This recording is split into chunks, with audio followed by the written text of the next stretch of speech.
Welcome everybody to a completely different Thinking Thursday.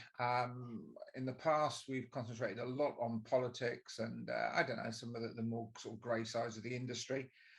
This one is very, very different. As you will see, as the pictures flash up on the screen, we're joined by, I'm joined by two, I'm describing them as veterans, but they are veterans. They're kind of knocking on a bit. We have a former double Derby winning trainer, Mr. Tony Meek, now some kind of kennel boy, and Mr. Simon Harris, a multiple racing manager, managed to close more tracks than anybody else. And now he's sort of gone a bit dithery. He's retired to become a gardener. So welcome, gentlemen. And good to see you both. Both in good form. Afternoon, Floyd. Yes, nice to be with you. Yes, very well, thank you. I'm not so good. I fell off a ladder last week, fell 6 foot onto me back, and I'm a bit crook at the moment. Yeah, you're right. We're bored with that story. So kind of moving on.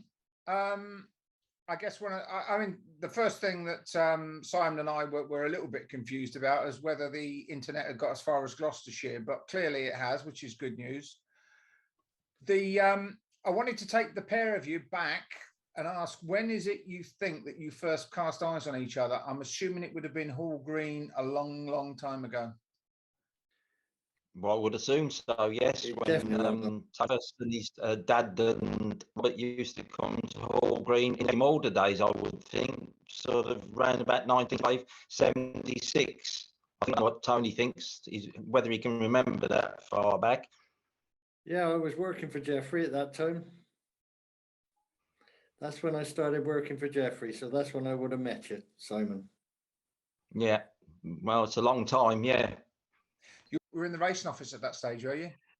Yeah, I joined the racing office in 1975. I was first introduced to Hall Green as obviously my father was a trainer there. He started working for GRA at Northaw in the early days of greyhound racing and went round all the local tracks, West Ham, Stamford Bridge, Haringey, and then was awarded his own kennels up at Hall Green through to about 1970, and then I always fancied joining the racing office and went there 75 and got up to assistant racing manager and then replaced Sid Wood in about 88, I think it was.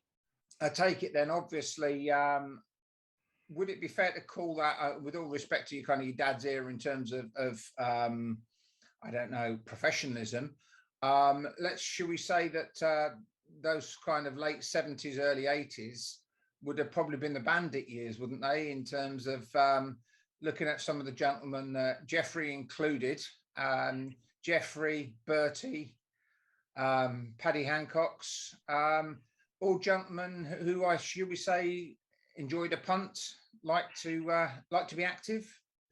Yeah, well, certainly, obviously, 1971 saw the closing of the kennel range at Hall Green and Hall Green to go over to the train system.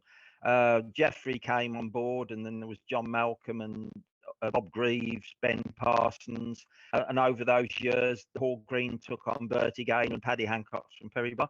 And yes, they were cute, no two ways about it. But obviously, if you've got enough trainers that are all being cute, it's very difficult to be getting an advantage over the others. It's when one tends to be a little bit more cuter than others, you do get a problem. But it was good days, though, and the quality of the greyhounds was unbelievable at that time.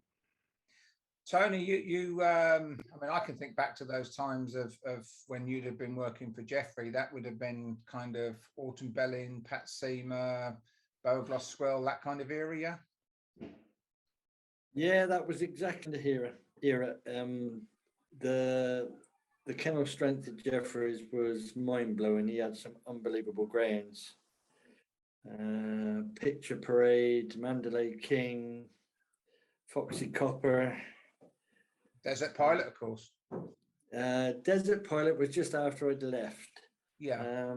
But I'm trying to think. He had the so-called superstar that arrived when I was there was one of Eddie Costello's that cost a fortune, but never really did it. I can't remember the name of the dog. Mind you, Eddie had quite a selection of them, didn't he? Oh yes, he did. Yes.